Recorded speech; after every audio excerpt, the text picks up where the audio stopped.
말년 운이 좋은 사람들은 어떤 특징이 있을까요? 우리는 내 운이 어떤지 늘 궁금해합니다. 같은 일을 해도 기다렸다는 듯이 일이 술술 잘 풀리는 사람이 있는가 하면 뭐만 해도 일이 고이는 사람이 있습니다. 도대체 운은 어떤 사람에게 오는 걸까요? 이렇게 하면 인생 술술 잘 풀린다. 라는 제목 참 많이 봤습니다. 비법이라도 있을까요?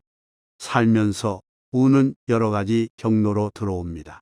태어날 때부터 좋은 집안에서 좋은 유전자를 갖고 태어나는 사람들이 있습니다. 소수의 영역입니다. 이건 우리가 부모를 선택할 수도 가정 환경을 선택할 수 없어 어떻게 할 수 없습니다. 그럼 운에 영향을 줄 다른 요인은 없을까요? 말년 운에 영향을 주는 공통적으로 나타나는 세 가지 특징이 있습니다. 첫째, 인상입니다. 우리는 나이 40이 되면 자기 얼굴에 책임을 져야 한다는 이야기를 참 많이 듣습니다. 그냥 잘 이해가 안 갔습니다. 제 생각으로는 얼굴 예쁘면 다 인상이 좋아 보였거든요. 그런데 아니었습니다. 우리는 살면서 힘든 날도, 고통스러운 날도, 즐거운 날도, 슬픈 날도 있습니다. 그런데 얼굴이 예쁘다고 느껴도 계속 짜증을 내거나 기분 나빠 썩은 표정의 상태면 얼굴에 그대로 나타납니다. 아무리 예뻐도 가까이 하고 싶지 않습니다. 그럼 나와는 아무런 이해관계가 없어도 딱 봤을 때 인상이 좋은 사람이다. 느껴지는 사람은 어떤 사람일까요? 얼굴 생김새가 아니라 표정입니다. 우선은 표정이 부드러우면서 잘 웃는 사람은 친근하게 느껴지고 편안함을 줍니다. 그럼 주변을 생각해 보자고요. 결혼하셨다면 아내나 남편이 있을 겁니다. 회사 쪽을 보자면 직장 상사나 동료 정도겠죠. 지금 말한 사람들은 회사나 집에서 언제나 많은 시간을 같이 보내는 사람들입니다. 근데 이렇게 나와 가장 많은 시간을 보내는 사람들의 표정이 없는 거예요. 스스로는 아무렇지도 않게 하고 있는 듯하지만 찡그린 얼굴이 되어 있어요. 완전 썩어 있는 거예요. 말만 걸어도 화낼 것 같은 표정, 툭 건드리면 짜증부터 부릴 것 같은 얼굴을 하루 종일 하고 있는 겁니다. 그걸 보는 내 기분은 어떨까요? 내 기분이 그렇게 영향력 되는 겁니다. 나도 모르는 사이에 퍼져나가는 겁니다. 이것이 인상에서 나오면 그 사람이 풍기는 느낌, 후광, 아우라가 됩니다. 그런데 짜증과 화가 있다면 어떨까요? 가정을 예로 들어봅시다. 내가 힘드니까 가족에게도 찡그린 무표정의 얼굴로 계속 다닙니다. 그럼 가족들이 눈치를 봅니다. 그리고 가족들의 표정도 똑같아집니다. 집안 공기의 흐름이 짜증과 화로 가득해집니다. 내 상태가 안 좋아집니다. 그럼 그 영향력이 남에게도 주지만 나에게도 무시무시한 영향을 줍니다. 이런 분위기 편안한 느낌이십니까? 예전에 책에서 본 문장이 있습니다. 백종원님에게 방송에서 만들어진 좋은 이미지가 너무 부담되지 않느냐고 물었다고 합니다. 그때 백종원님은 그래서 좋은 척 괜찮은 사람인 척을 계속하니까 내가 조금 더 좋아지고 괜찮아지는 사람이 되어간다. 라는 문장을 봤습니다. 저는 그 말이 신선했습니다. 척한다. 는 이미지는 제게 부정적이었습니다. 그런데 가정에서 내가 아무리 힘들어도 웃으려 노력하고 밝은 척한다. 그럼 가족들 모두 웃을 거고 이야기하기도 편할 거고, 그럼 집안 공기의 흐름은 밝게 변할 겁니다. 그리고 힘들었던 나도 웃는 척하다가 진짜 웃고 있는 나를 발견하고 나도 모르는 사이에 퍼져나가 힘들었던 일도 점점 좋아지겠죠. 우리는 하루하루 늘어가는 주름이 고민이지만 어떤 주름을 갖고 싶은지 생각해 봐야 합니다. 얼굴의 주름은 그 사람의 습관과 성격을 좌지우지합니다. 에이브러햄 링컨이 대통령에 당선되자마자 내각 강요를 정할 때 비서관에게 한 사람을 추천받았습니다. 그런데 링컨이 그 사람의 얼굴이 마음에 들지 않는다는 이유로 거절했습니다. 비서관이 그 사람 얼굴은 부모가 만들어준 것이니 어쩔 수 없는 일 아니냐고 물었습니다. 그랬더니 링컨이 세상에 처음 나올 때는 부모님이 만들어준 얼굴이지만 그 다음부터는 자신이 얼굴을 만드는 것이네라고 했다고 합니다. 인상은 마음의 거울이라고 할 만큼 마음가짐과 인상은 밀접한 관계가 있습니다. 우리의 인생은 많은 일들이 일어납니다. 즐겁고 좋은 날도 있지만 하루라도 견뎌내기를 바라는 고통의 시간도 있습니다. 그렇지만 힘들어도 작은 감사할 것을 찾았던 사람의 인상은 다릅니다. 많이 슬퍼서 울고 기뻐서 우는 게 아니라 울어서 슬프고 웃으니까 기쁘다는 것입니다. 웃는 연습을 하다 보면 마음도 너그러워집니다.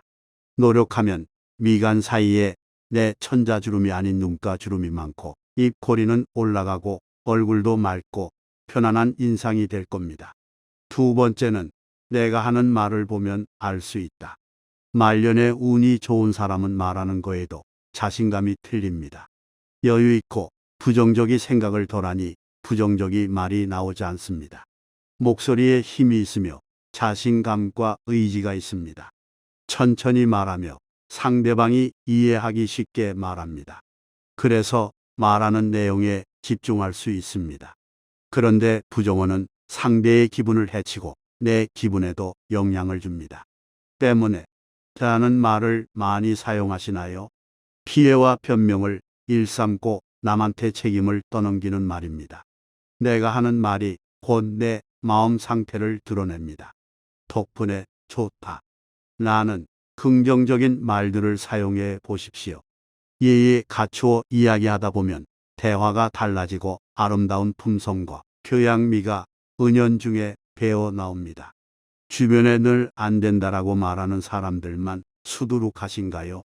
아무것도 할 수 없다는 말을 계속 듣다 보면 무의식 중에 난 뭘 해도 안 돼. 내가 잘하는 게 뭐가 있겠어. 결국은 아무것도 하고 싶지 않게 됩니다. 주변인이나 환경으로부터 받은 암시대로 내가 말하게 되고 생각하게 됩니다. 그래서 주변 사람들 때문에 정말 미치겠는 상황도 이어집니다. 당연히 편안한 내 모습이 아니겠죠. 의지만 있으면 변화할 수 있습니다. 된다는 생각으로 살아가는 사람들과 어울리고 책도 찾아 읽고 세미나나 강의도 듣습니다. 난 이걸 하는 순간 더 좋아지겠지. 오늘 어제보다 나아질 거다. 그리고 기대하게 됩니다. 그러자 어느덧 하면 된다 나도 할 수 있다라는 생각이 듭니다. 내가 하는 말도 긍정적으로 바뀌고 나를 대하는 사람들도 달라집니다. 내가 책임지고 당당하니 새우등같이 자신이 없어 보이던 움츠렸던 어깨가 펴집니다. 그러면 다른 사람에게 당당하고 야무진 인상을 줄 수 있습니다. 좋아지는 삶으로 변화합니다. 세 번째, 자식을 보면 알 수 있다. 무자식 상팔자라는 말이 있을 정도로 말년 복은 자식입니다. 내가 아무리 돈이 많아도 자식들이 편안하지 않고 집안에 분란이 있으면 그것만큼 힘듦이 없습니다. 자식이 부모한테 못되게 하기도 합니다. 하지만 말년 편안한 부모들은 압니다. 자식을 위해 내가 해줄 수 있는 최고의 선물은 각자 살아가는 것이라는 거요. 그리고 스스로 불안한 마음에 아이에게 잔소리하기보다 몸소 보여줍니다. 부모가 도와주지 않고 스스로 할 수 있도록 하는 것은 자식에 대한 믿음입니다. 자식에게 말을 아끼고 기다리는 거 쉽지 않습니다. 그래도 그렇게 해야 합니다. 그리고 부모는 부모가 행복하게 살면 됩니다. 내가 부모한테 잘하면 내 자식도 나한테 잘할 겁니다. 건강하고 헛된 욕심을 갖지 않고 좋고 안 좋은 직장은 떠나 자기 역할을 잘하는 자식을 응원합니다. 그럼 편하지 않을 수가 없습니다. 자식의 생각과 상관없이 부모가 자식에게 좋을 거라는 이유로 자식을 바꾸려 하면 안 됩니다. 부모는 자식이 힘들 때 안식처가 되어주고 격려해주는 사람입니다. 그런 무자식이 상팔자가 아니라 행복하고 편안한 노후를 보내게 될 것입니다. 말년 운이 좋은 사람들은 어떤 특징이 있는지 다시 정리해 보겠습니다.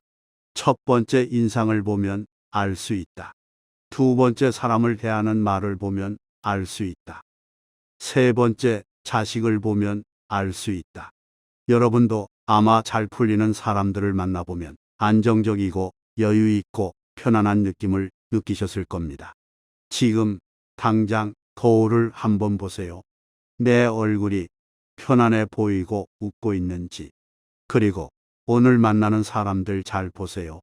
이런 느낌이 느껴지는 사람들이 얼마나 되는지, 아마도 나뿐만 아니라 이런 사람이 주변에 많이 있으면 함께 좋아지실 거라 생각됩니다. 말년이 술술 잘 풀릴 겁니다. 영상 봐주셔서 감사합니다. 행복한 하루 되세요.